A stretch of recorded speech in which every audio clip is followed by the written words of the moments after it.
Olá, muito boa tarde ou boa noite, bem-vindos ao episódio número 72 de Emoções em Podcast e hoje o tema é líderes que marcam a diferença. Vou ter comigo o Ricardo Caldeira. Olá, Ricardo. Boa noite a todos.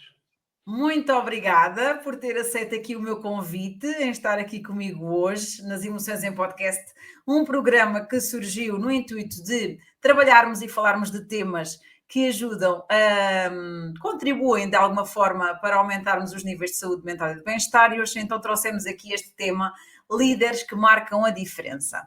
Então, para quem não conhece o Ricardo Caldeira é um apaixonado por liderança. É um tema que sempre o interessou e também que investiga cada vez mais. Os cisnes negros da liderança são a sua imagem de marca. Até há muito pouco tempo, toda a sua formação era na área financeira, tem licenciatura em Economia na Universidade de Lusíada, pós-graduação em Banca, Seguros e Mercados Financeiros e então também tem mestrado em Gestão e Estratégia Empresarial na Universidade Europeia. Mais recentemente, concluiu uma pós-graduação em Gestão de Pessoas e Equipas na Coimbra Business School. Aos seus 25 anos de experiência profissional, foram também por ele trilhados na área financeira, em várias instituições, como o Novo Banco, o CI, AXA Seguros, Banco BPI, mas sempre com uma componente humana ligada à liderança muito presente. Tendo em vista e como objetivo posicionar-se e consolidar-se na área dos recursos humanos e da liderança em particular, desde 2020 retomou o estudo na investigação da liderança, sobretudo a liderança emocional. Desde então tem publicado diversos artigos, nacional e internacionalmente, e também é autor de 3 livros sobre o tema. Então tem um livro que é Liderança Emocional, foi um livro que já saiu em 2020, entretanto lançou o seu segundo livro, Cisnes Negros da Liderança, que é a sua imagem de marca, que nós já vamos falar sobre com o Ricardo sobre este tema, e este livro saiu em 2022, e o mais recente livro, que eu tenho o prazer de ter comigo também, Ao Coração da Liderança, que saiu neste ano de 2024. Por isso estou mesmo muito feliz em ter aceito estar aqui comigo hoje nas Emoções em Podcast. E começaria já por lhe fazer a primeira questão, que é, aqui no seu livro, neste livro de Ao Coração da Liderança, temos aqui uma citação que eu achei bastante interessante, de Minos Shafik, que fala: no passado os empregos dependiam dos músculos, atualmente dependem do cérebro, mas no futuro vão depender do coração. E eu gostaria que comentasse esta citação. A mim também me disse muito, mas eu gostaria que comentasse esta citação que colocou no seu último livro. Muito bem, antes de mais, deixe-me retribuir a honra e o prazer de estar aqui. É sempre com muito gosto que recebo convites desta natureza para falar de coisas que normalmente não sou só eu, portanto, eu e o interlocutor partilhamos e tem corrido sempre de uma forma bastante prazerosa, porque nós falávamos há dias, quando as pessoas falam abertamente e desinteressadamente no sentido em que vem da alma, não é? Vem do coração, ou seja, é aquilo que nós sentimos, é aquilo que nós, para além de estudarmos e para além de pesquisarmos, depois tem aquela nossa vertente própria. E quando isso toca com muitos pontos da vertente própria da outra pessoa, são sempre conversas muito agradáveis e muito prazerosas. Tenho a certeza que hoje vai ser igual, porque partilhamos também este gosto pela liderança. E também no seu pormenor da questão das emoções e da emocionalidade, mas isso já lá vamos. Mas pronto, queria deixar aqui o ponto de assento que também fiquei muito, muito contente com o convite. É um podcast que eu costumo acompanhar e por isso fazer hoje parte do elenco também muito me honra, e vamos lá então começar com o comentário dessa frase. Essa frase é uma frase que eu gosto bastante. Eu gosto bastante. Eu gosto bastante por muitas razões, mas duas em particular.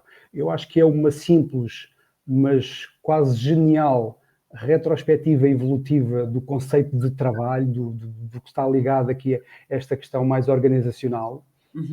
Pois, porque apesar de ser esta tal retrospectiva evolutiva, eu diria que deixa-nos a pensar. Deixa-nos a pensar de que forma? A autora, que é uma senhora bastante conhecida, ela está ligada à London Business School of Economics, já pertenceu ao Banco Mundial e ao FMI. Ela parte, no fundo, ela caracteriza esta evolução do trabalho em três. Uma primeira parte que eu acho que é factual, não é? Portanto, todos nós, mesmo quem não estudou economia, acho que aprende, é quase das bases que começamos, vamos aqui simplificar, a questão do taylorismo, do fordismo, a produção em escala, a especialização dos colaboradores, tudo muito, né, linhas de montagem, linhas de produção, e o que interessava basicamente era isso. E depois é que começou a evoluir para uma coisa mais relacionada com produtividade, com rentabilidade, até aquilo que temos hoje. E a mim essa frase deixa-me a pensar porquê? Porque, de facto, eu acho que é uma constatação, se dividirmos dessa forma hermética, músculos, cabeça, chamemos assim, e coração, de facto, antigamente, coração não havia nenhum e cabeça, eventualmente só de quem coordenava tarefas. Então, para uma fase, fomos evoluindo para uma fase, e aqui a parte do evoluir, eu acho que o cerne da questão está no evoluir. Fomos evoluindo para uma fase em que, de facto, tivemos que introduzir aqui alguma inteligência, alguma estratégia, e expectavelmente iremos terminar, eu não sei quando, mas iremos terminar, numa fase um bocadinho mais de relação. E eu disse que isto deixa-me a pensar porquê? Porque a parte dos músculos eu diria que é factual. É assim, né? Analisando historicamente, são factos. A fase das emoções, que será a do futuro, eu diria que é uma ambição ou é um desejo. A parte da cabeça, que supostamente são os tempos, é que eu questiono. Ou seja, eu acho que, sendo uma retrospectiva evolutiva, eu não sei em que ponto é que ficámos desta evolução. E não sei se evoluímos o suficiente. E isso preocupa-me, porque se ainda não evoluímos esse suficiente, provavelmente estamos ainda mais longe então, porque não demos esse passo, de evoluir para a tal questão do coração e das emoções do futuro. Portanto, acho que das três partes históricas, o passado, o presente e o futuro, só o passado é que é um dado adquirido. O resto eu gostei. E por isso é que essa frase, porque eu revejo-me nessa frase, eu acho... Estamos no processo, não é? Isso é assim. Factualmente, muitos somos levados a pensar, entre o passado e o presente, que é assim, e muita coisa tem sido feita, e eu diria que sim, e ainda bem que estamos, pelo menos no sítio onde estamos, mas acho que ficámos a meio do caminho nesta parte do presente. E isso preocupa-me, porque depois podemos não conseguir dar o passo para o futuro. Verdade. Tomar o tal músculo em cabeça e cabeça em emoção. Exatamente. E agora, já que chegamos às emoções, não é? Qual é que é o lugar das emoções na liderança, Ricardo? Para mim, o lugar é no meio da sala. Eu diria que é o principal de tudo. É no centro. É no centro. É o principal de tudo. Ao contrário do que isto pode parecer muito revolucionário e muito chocante para muitas pessoas, mas mais uma vez, e tal como eu disse há bocadinho quando agradeci o convite, normalmente quando sou convidado, permitem-me, e acho que é isso que é suposto, dar a minha opinião. E a minha opinião, vale o que vale, não é melhor nem pior do que a opinião de ninguém, mas é uma opinião muito própria. E eu tenho a noção que muitas vezes, não fazendo nada para o ser, posso ser algo disruptivo ou algo agressivo. E esta questão das emoções estarem no centro, para mim, no centro daquilo que é o enquadramento organizacional, eu acho que ainda não é muito bem visto, ou ainda não é muito bem catalogado, chamemos-lhe assim. Mas para mim, sem dúvida nenhuma, obviamente que interligada e casada com muitas outras valências e com muitas outras nuances, mas as emoções para mim são o cerne de uma liderança de excelência. O que não quer dizer que deixemos de olhar para a razão, não é?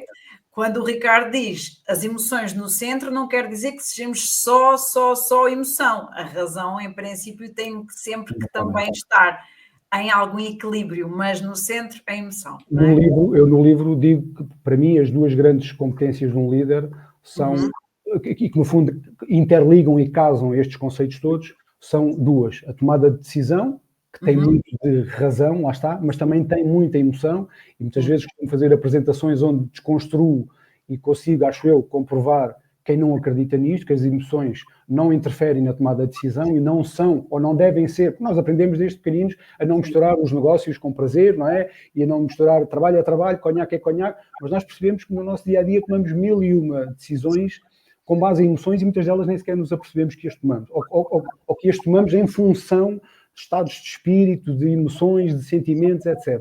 Portanto, certo. As duas principais competências, obviamente aqui estou a generalizar ou estou a tentar compactar para não ser uma coisa muito, um organograma muito complicado. As duas principais tarefas são, e para poder comportar a tal razão e o coração, tomada de decisão, que tem ambas, para mim tem ambas, e depois os relacionamentos interpessoais, que também têm ambos, obviamente, que também têm ambos. Muito mais ligados à parte emocional, à parte do coração, mas depois também tem que ter alguma razão, algum peso, alguma inteligência. Uma decisão tomada simples e somente pela emoção, às vezes não corre muito bem, não é? No calor da emoção, por vezes decidimos de uma forma errada. Agora, quando temos a emoção e temos ao mesmo tempo a racionalidade, perceber o que é que funcionou, o que é que não funcionou, o que é que funcionou bem na última vez em que isto aconteceu, o que é que não funcionou, o que é que eu tive a aprender, e juntando as duas, para mim é sempre o ideal, mas a emoção está sempre presente. Mas Ana, decisões desprovidas de emoções também não são um bom resultado. Claro, eu não sei o que é pior, uma decisão sem emoção ou uma... só com a emoção, esse exemplo que deu de tomar com base na emoção, provavelmente terá mau resultado. Mas não sei se é um resultado tão mau como se tomada... Obviamente estamos aqui a generalizar, não estamos a ter um exemplo em concreto. Temos sempre os riscos da generalização, não é? Mas para se perceber que de facto isto está interligado e tem aqui alguma ligação. E as pessoas hoje em dia ainda olham de soslaio e têm alguma resistência e há algumas conotações que não são muito positivas quando se tenta falar destes temas e depois se traz uma coisa como as emoções ou a emocionalidade e que para tudo porque estamos a desviar e isso não interessa. E eu acho que cada vez interessa mais. E esse é que é o tema que eu gosto de trazer para a discussão, porque acho que é o tema que se discute pouco ou quase nada. E quando se discute-se mal, portanto, eu gosto de ser alguém... Temos que ter mais informação mesmo para criticar, não é? Porque há muita gente que critica cada vez que se fala sobre emoções nas empresas ou no contexto empresarial, pensam logo porque é falta de conhecimento, é falta de informação. Mas depois às vezes damos alguns exemplos de situações cotidianas e para justificar ou para, no fundo, quase como para contra-argumentar esses arautos da negação das emoções no contexto organizacional e trazemos alguns exemplos muito básicos, muito simples, com os quais os confrontamos e, pois, mas isso não é bem a mesma coisa. Depois desconstruímos sempre, que vamos ver a seguir, é uma das características, se falarmos disso, eu acho que sim, dos cisnes, que é uma das características dos cisnes negros, depois tudo se desconstrói, nada tem nada a ver, mas se formos a ver, em alguns casos tem tanta ou mais emoção do que aquela razão que lhe queremos hermeticamente colar àquela decisão que foi só muito ponderado, muita racionalidade, muita razão, muita cabeça, muita inteligência, muita coisa, tudo menos emoção. E depois vamos a ver se calhar foi tanto também ou mais emoção. E agora falando aqui em Cisnes Negros, porque o seu segundo livro foi Cisnes Negros da Liderança e é mesmo uma imagem de marca do Ricardo Caldeira, são mesmo os cisnes negros. De que forma é que isto está associado à liderança, estes cisnes negros? Ora bem, eu vou só contextualizar de uma forma muito simples, porque não temos tempo, mas quem conhece o livro, os livros, ambos abordam o tema, embora nos Cisnes Negros está um bocadinho mais desenvolvido. No Coração da Liderança falo assim en passant, mas para contextualizar a parte em que... Mas a imagem de marca está lá, que inclusive... A imagem de marca, sim. Eu quis, de facto, dar-lhe aquele nome e vou explicar porquê, porque no fundo, corporiza aquilo que é a minha visão sobre este tema e a teoria, entre aspas, que eu não criei, mas que adaptei, porque a questão dos cisnes negros já existe, não é? Portanto, eu apenas a adaptei à liderança. Os cisnes negros estão ligados à teoria da falsibilidade. Vou muito resumidamente mesmo, só para enquadrar. Teoria da falsibilidade, Karl Popper. Veio contrariar uma corrente científica ou técnica ou ideológica que existia já desde há 2 séculos atrás, desde há 2, desde há 3, já vamos no século XXI, que partia muito de observações particulares para generalizar. A história do perigo da generalização. Sim. E a teoria na altura era, nunca se tinha visto um cisne de outra cor que não branco, portanto, é científico, os cisnes são todos brancos. E aquilo passou a ser uma teoria científica. Os cisnes eram todos brancos. Passou a ser a verdade. Exatamente. Era confundida o acumular de várias observações particulares com uma generalização que se podia inferir a partir daí. Foi a base do indutivismo. Quem quiser depois pesquisar um bocadinho mais sobre isso, é muito interessante. Portanto, indutivismo, o acumular de várias observações particulares generalizava-se. Até que um dia, algures em 1697, por aí, qualquer coisa, não sei a data de cor, mas acho que foi mais ou menos por aí. Sim, alguns na Austrália, navegadores europeus viram exatamente o mesmo animal, mas numa cor diferente. Uma cor escura. Ok? Foi uma das primeiras, historicamente consta que foi um dos primeiros avistamentos daquele animal numa outra cor.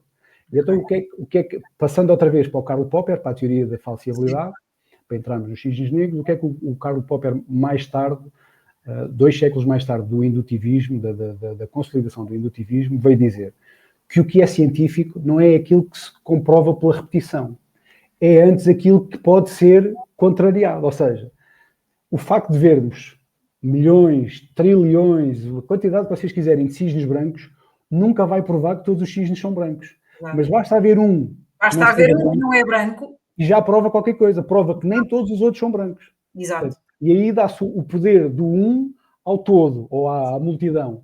E desconstrói-se a ideia de que, pelo facto de haver muita repetição e de não conhecermos uma outra realidade, isso não prova que a realidade é tal como a conhecemos ou como a pintamos. Exato. Passando para os cisnes negros, mais tarde, um senhor que eu também aconselho ler, que é muito interessante, Nassim Nicholas Taleb, em 2007, escreve um livro que se chama precisamente o Cisne Negro. E o Cisne Negro, para ele, vou mais ou menos também resumir, o Cisne Negro, para ele, é um evento que comporta em si, cumulativamente, 3 características. É raro, improvável, atípico, portanto, normalmente não é expectável. Há poucos, não é? Há poucos. Segundo, tem um impacto de magnitude extrema, precisamente que advém da sua raridade, né? Não estamos a contar com ele, não o conhecemos, nunca o vimos, não tínhamos conhecimento dele, portanto, quando acontece o impacto de magnitude extrema. E depois o terceiro ponto, habituei-me a descrevê-lo como, uma vez um amigo sugeriu-me que eu fizesse e eu adotei essa técnica. A melhor maneira de descrever a terceira característica do cisne negro é aquele célebre ditado popular: depois da minha filha casada não lhe faltam maridos. Ou seja, o cisne negro é aquele evento que é raro, é atípico, é improvável, tem um impacto extremo, mas quando acontece, toda a gente sabia que ia acontecer. Eu já tinha previsto, eu já sabia que ia acontecer, eu até já tinha... Exatamente. Basicamente é isso. Okay. E então, passando isto para a liderança, o que é que eu como gosto destes temas todos, do Karl Popper, da teoria da falseabilidade, gosto muito de ler o Nassim Nicholas Taleb e acompanhar há muito tempo. Um dia tive assim uma ideia e fez-me luz de transportar isto para a liderança. Porquê? Normalmente, e mais uma vez aqui posso estar a ser disruptivo, ou posso estar a ser agressivo, ou o que for, mas é a minha realidade. São 25 anos de experiência, não só minha, mas de muitas pessoas que me rodeiam, muitas pessoas com quem já trabalhei. Eu sempre trabalhei na área comercial, já conheci, já trabalhei com centenas ou milhares de pessoas. Portanto, não é algo que aconteceu comigo, mas nunca vi acontecer com mais ninguém à volta. Não, isto é algo que todos os dias há alguém que fala sobre isto, jantares de família, almoços de amigos, cada vez que o tema é trabalho, é sempre isto. Portanto, certo. E temos sempre uma realidade muito negativa do trabalho. É o chefe que é mau, é o trabalho que é mau. Ou seja, é sempre uma coisa muito pesarosa, muito pesada, muitos problemas. Fala sempre pela negativa e não pela positiva. Sim. E então o que é que são os cisnes negros da liderança? São, um bocadinho voltando à frase do início que tivemos a comentar, são a minha esperança de que o futuro vá ser algo, num contexto organizacional, algo mais emocional, algo mais ligado ao coração. Os cisnes negros da liderança são aqueles líderes que todos queremos, com que todos sonhamos, que todos ansiamos, mas que não encontramos. Ou seja, são aqueles líderes emocionais, os líderes que se preocupam connosco, os líderes que sabem falar, que sabem escutar, que nos fazem perguntas, que nos dão ferramentas que nos permitem fazer o nosso trabalho, que sabem gerir tudo aquilo que são as competências que uma liderança de excelência deve ter. E porquê é que eu digo que eles são os cisnes negros da liderança? São raros, são atípicos, são improváveis, portanto, primeira característica. Segunda característica, porque o que estamos habituados é ver o chefe, não é? Sim. O líder do chicote, o líder dos objetivos, o líder dos... É o que está associado ao conceito do chefe, que não é assim muito moderado. E nós hoje em dia, desculpem-me mais uma vez, vemos muitos chefes, mas vemos poucos líderes, né? Nessa lógica, né? Partindo como está a partir, vemos muitos chefes, poucos líderes. Se quisermos chamar na mesma liderança, vemos muito poucos líderes emocionais e vemos muito líder do chicote, líder do prazo, líder do resultado, líder narcisista, líder do eu, por aí fora. Portanto, o que não quer dizer que este líder emocional ou este líder que se preocupa com as pessoas ou que seja um líder mais humano não queira resultados na mesma, porque os resultados vão aparecer. Certeza. Uma equipa motivada vai ser uma equipa mais produtiva. Esse é que é o grande ponto. Mais uma vez, não é por ser emocional que não tem nada do resto, não é? Continua a ter que ter as outras competências todas. A questão é, junta-lhe a pitada de sal que faz toda a diferença no sabor, que é a emocionalidade, não é? Claro. E como são tão raros, pelo menos eu costumo dizer, em toda a minha vida tive 3, costumo dizer que tive 3 em 25 anos. Nada mal. Tive 3, portanto, para mim, e quando olho à volta e as pessoas que me rodeiam e que conheço, umas mais recentemente, outras já há mais tempo, contam-se pelos dedos de uma mão, ou melhor, às vezes tem piada ver a dificuldade que as pessoas têm em tentar recordar alguém que tenha tido esse, quando começa aqui a desconstruir os cisnes negros da liderança, a liderança emocional, etc., se calhar às vezes lembramos sempre logo daquele que nos fez mal, daquele que nos prejudicou, porque esse lá está, também tem um impacto aí tem uma característica comum com os cisnes negros da liderança, porque também tem um impacto brutal, mas é um impacto diametralmente oposto. As pessoas lembram-se, por norma, dos líderes que as marcaram de alguma forma. Pena muitas delas estarem só marcadas pela negativa. Mas são exatamente esses líderes que elas vão lembrar. Tal e qual como quando eu estou a trabalhar com pessoas e têm memórias de professores, de quem é que a gente se lembra dos nossos professores? Dos nossos professores que foram espetaculares e que nós nos vamos lembrar para toda a vida de coisas boas que nos marcaram e daqueles que nos marcaram, mas pela negativa, exatamente por todas as ações e atitudes que tiveram más para com o aluno e que às vezes até são traumas que ficam. Autoestima, há pessoas que depois ficam ali com bloqueios em termos mentais, emocionais, uma situação, não é? Uma situação traumática de um professor que fez ou que disse, e tanto pode acontecer pelo negativo como pelo positivo, porque é isto que marca as pessoas. São memórias muito intensas e que podem ser tanto pelo negativo, tanto pelo positivo, mas aquilo que eu vou ouvindo assim à minha volta têm sido mais experiências negativas. Ou seja, esses também cumprem a segunda característica dos cisnes negros, que é têm um impacto brutal. Mas não são raros, esses infelizmente não são raros. Esses não são, por isso é que eles não são cisnes. Pronto. E depois há a terceira característica, já agora para terminar, que é depois da minha filha casada não faltam maridos. Ou seja, se eu perguntar a toda a gente, seja líder, seja liderado, me dê 5 características ou desenhe um perfil daquilo que devia ser um bom líder, toda a gente, aqui vou aligerar um bocadinho, 90 e muitos % das pessoas vão elencar um conjunto de características que são comuns. Ou seja, na verdade, quer quem é liderado, quer quem é líder, sabe que características é que um bom líder deve ter. A questão é, então porque é que não se vêem esses líderes? Só se vêem os outros que marcam pela negativa. E o meu ponto é este, ou seja, eles são raros, não sei se por vergonha, muitos deles, eu conheço casos, já conheci casos em que era por uma questão de depois mesmo entre os peers, né, parecia mal, então, mas não dar aquele ar de força como o colega do lado que bate e que... Não, depois posso ser conectado como uma pessoa mole, uma pessoa, sou fraquinho e tal, então não vou ser. Eu, na minha essência, até sou. Eu estou a tentar vestir uma pele que não é a minha, que depois não consigo desempenhar bem, porque lá está, voltamos à questão das emoções. É aquilo que nós somos. Não é autêntica. Não é autêntica. Em algum momento vai ter pés de barro e vai se descobrir. Sim. E é desconfortável. E já são várias coisas negativas que depois, naturalmente, não podem ter um impacto positivo nas pessoas que as rodeiam.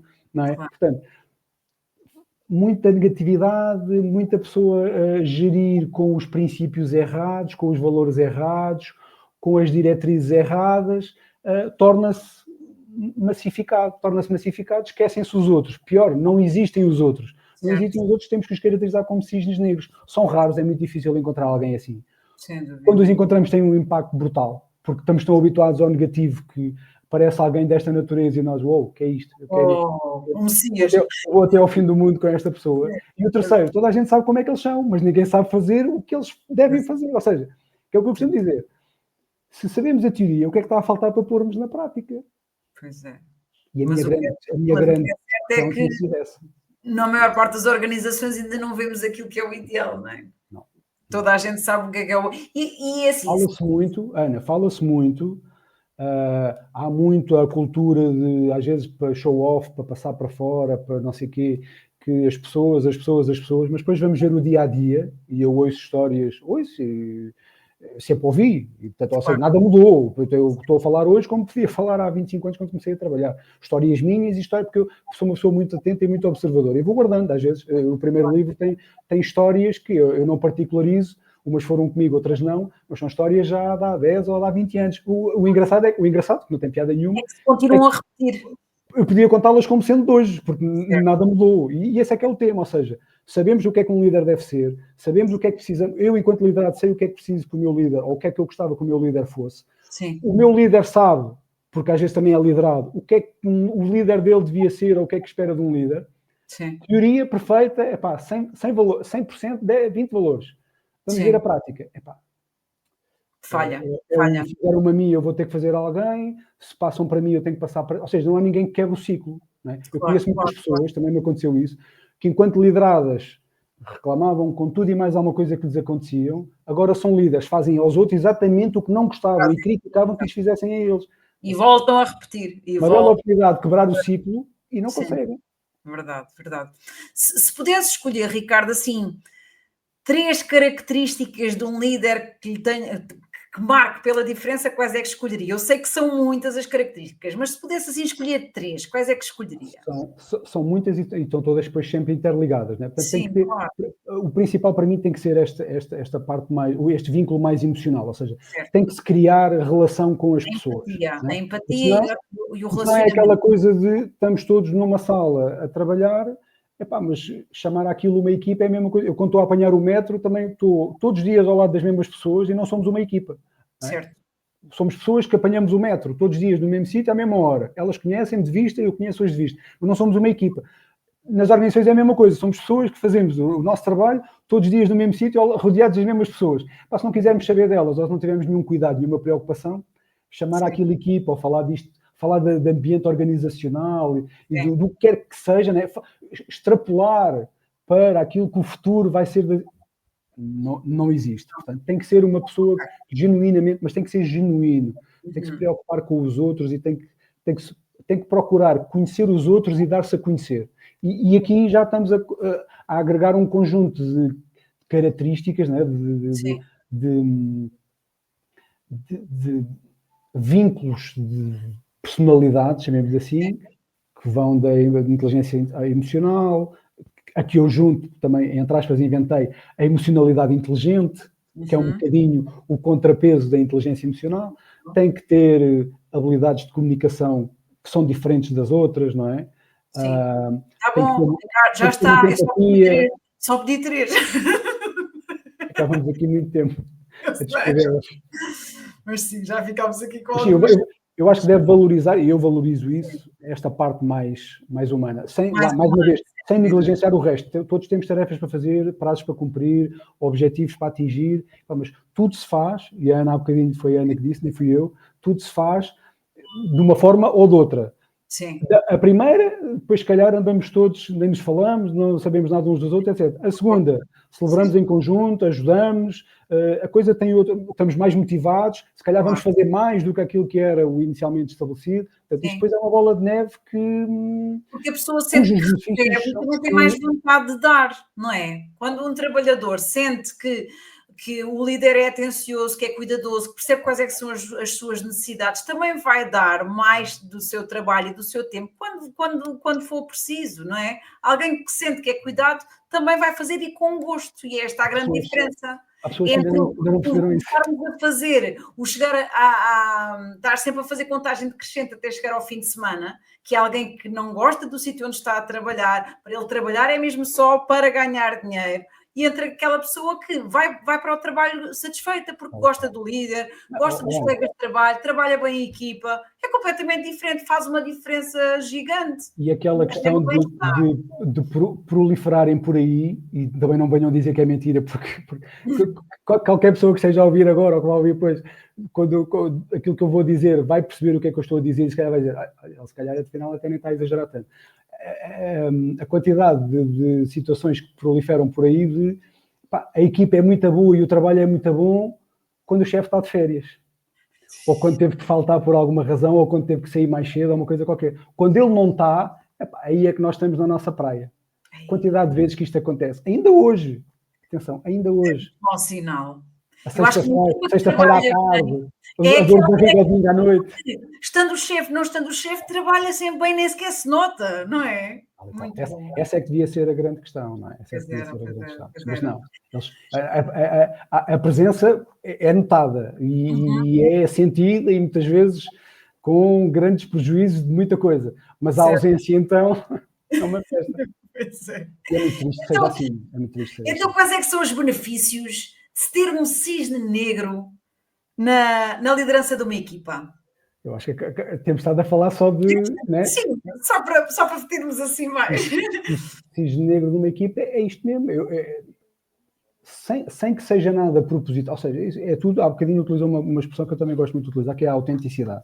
Sim. Sendo autêntico, pessoas com caráter, com os princípios certos e tendo este tipo de liderança, que é uma liderança mais próxima, mais humana, mais lá está, mais emocional, quer se queira, quer não, é mais emocional. As pessoas às vezes confundem o emocional com o emotivo, que é uma desconstrução que eu tenho que sempre fazer. Aqui não vou fazer, porque acho que é claríssimo, uma coisa é emocional, outra coisa é emotiva, e aquilo que é emocional, e até mesmo que é emotivo, não pode ser confundido com, também digo sempre isto, os beijinhos e os abraços, e temos que... Nada a ver. Esquece tudo o resto, ninguém trabalha, estamos todos... Não é isso que está em causa. É naquilo que é todas as tarefas e todo o enquadramento que existe, desde o momento em que entramos até o momento em que saímos, estarmos conectados e interligados de uma forma que é salutar e que é potenciadora de tudo o resto.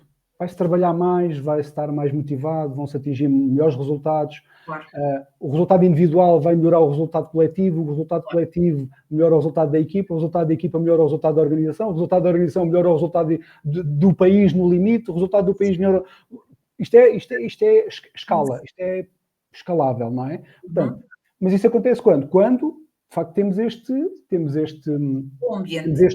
boost, não é? Porque se eu for trabalhar, e é aquela história que eu estava a dizer há bocadinho, só domingo à noite me doer a barriga, porque já sei que vou estar 5 dias a levar com aquela pessoa... Segunda-feira é o pior dia da semana, porque é o início de semana de trabalho. É péssimo. E estou a pensar em fazer... Eu acho que às vezes as pessoas não pensam muito nisto, mas eu gosto destas conversas porque ajuda a desconstruir aqui uma série de coisas. Eu vou trabalhar das 9 às 5. Tenho um conjunto de tarefas, um conjunto de objetivos, um conjunto de prazos, não interessa. Se eu tiver o tal líder que puxa por mim, que puxa pela equipa, e depois a equipa puxa uns pelos outros, isto depois é a tal bola de neve que eu falei há bocadinho, isto é exponencial. Se não for assim, eu provavelmente, e aqui não estou a pessoalizar, eu estou a generalizar, eu provavelmente vou querer entrar à hora, sair à hora, fazer exatamente o que me é pedido, não me preocupo porque é que estou a fazer, quais são as... Ou seja, eu faço por fazer. E a quando faz qualquer coisa por fazer é redutor, é residual. Enquanto que eu no outro lado eu consigo fazer porque se calhar ainda vou ajudar alguém a fazer também a sua parte, eu consigo perceber que estou a fazer e qual é o impacto do que eu estou a fazer, porque o líder emocional consegue fazer essa ligação e consegue dar essa ferramenta também intelectual, que é, eu consigo perceber, e se consigo perceber, vou envolver-me mais nela, naturalmente, consigo perceber onde é que vai chegar a minha tarefa, qual é a importância da minha tarefa no bolo todo. Sim. E qual é a importância do bolo todo no contexto da empresa, não é? Porque para também não sermos aqueles que queremos é que chegue ao final do mês e o dinheiro seja acreditado na conta. Não é? Mas nada fizemos para o merecer. Não, o líder emocional consegue criar aquele trigger que diz assim, não, eu estou a fazer isto, primeiro, porque quero, porque quando estou com esse tipo de líder, eu às tantas, mesmo as tarefas que não são tão prazerosas, eu quero fazer, eu desafio-me, eu dedico-me a elas, não é? Enquanto nas outras, eu vou tentar a fazer isto. Ou seja, e às vezes até entrega mais do que aquilo que é esperado dele. Se a pessoa está satisfeita com o que está a fazer, até entrega mais do que aquilo que é o esperado pelo líder. Certeza absoluta. Sem querer. E não o faz porque, como ele é assim, coitadinho, eu vou retribuir. Não, é automático. Isso é uma coisa que é os tais triggers que eu estava a falar há bocadinho. Isso é uma coisa... O bom da emocionalidade, ou um dos trunfos da emocionalidade na liderança, e não só, é este fator intangível que não se consegue medir, que é, nós às tantas estamos a fazer um conjunto de coisas, muitas coisas, em maior escala, sem sequer nos apercebermos. Né? Nós vamos ser mais simpáticos sem nos apercebermos, vamos ser mais colegas do colega, vamos ser mais disponíveis, vamos ser mais altruístas, vamos estar mais motivados, sem nenhuma razão. Não ligamos num botão e digo, olha, hoje vou ser um bocadinho mais motivado. Isto é automático. Já é o ambiente na organização, em termos de segurança emocional. Aliás, já vários convidados que também tocaram neste ponto de estarem num sítio em que o ambiente emocional é saudável, em que existe segurança emocional para se falar também sobre as suas necessidades, e isto é o que faz depois toda a diferença. E, entretanto, já estamos aqui a chegar quase ao final das Emoções em Podcast, que o tempo voa, quando nós estamos a falar de coisas que nos apaixonam, e eu gostaria de saber 2 ou 3 hábitos do Ricardo em prol da sua saúde mental e do seu bem-estar. Essa é uma boa pergunta. Eu, relativamente a isso, gostava de dizer 2 ou 3 coisas. A primeira é que, polémico ou não, eu sou daqueles para quem o bem-estar individual e o bem-estar coletivo são reciprocamente dependentes e impactantes. Ou seja, um depende e impacta ao outro e vice-versa. Logo, e por ser como sou e por ter esta visão, ou melhor, por ter esta visão, não no sentido de que, como sou assim, tenho que, ou sou obrigado a... Não, eu sou mesmo assim naturalmente. Sentir assim. Hábitos que eu tento, obviamente também nem sempre consigo, somos todos humanos e a emocionalidade depois também traz isto, não é? Não vamos falar, mas traz a vulnerabilidade, não é? Todos nós também temos uns dias bons, uns dias maus, e o líder emocional consegue assumir isso e consegue perceber isso nos outros e dar espaço para que todas essas emoções e todas essas vivências possam acontecer sem nenhuma represália, sem nenhum tipo de constrangimento presente ou no futuro. E o que eu tento fazer, fisicamente,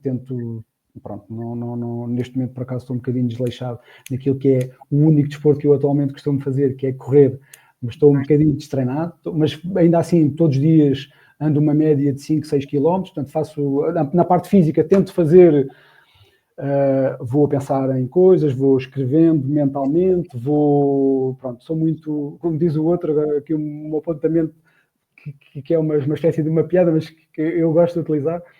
Há pessoas que dizem que gostam de ouvir, tentam aconselhar-se com pessoas que sabem, com pessoas com quem se podem aconselhar, etc.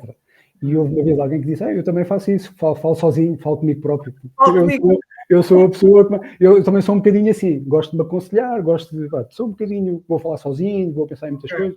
Enquanto tento ter uma prática, isto na parte física, uma prática relativamente regular. Na parte mais, na parte mais emocional, se quisermos chamar assim, sou sempre uma pessoa que tento, mais uma vez digo tento, sou humano também, nem sempre, ou às vezes tento e acho que tentei o suficiente e se calhar não tentei o suficiente, mas pronto, vamos sempre aprendendo. Tento sempre estar, é uma coisa que é uma rotina minha, que é uma preocupação minha. Preocupo muito com quem está à minha volta, naquela lógica de que o bem-estar individual e o coletivo interceptam-se.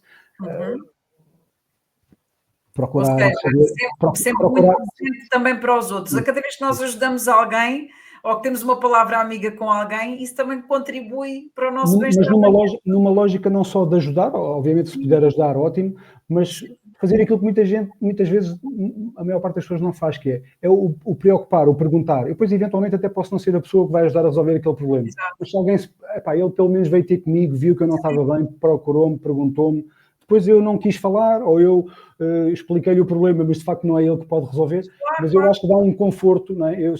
Alguém está aqui disposto a ouvir-me. Sentimos alguém. E eu tento fazer esse trabalho com as pessoas que me rodeiam, seja na vida pessoal, seja na vida profissional.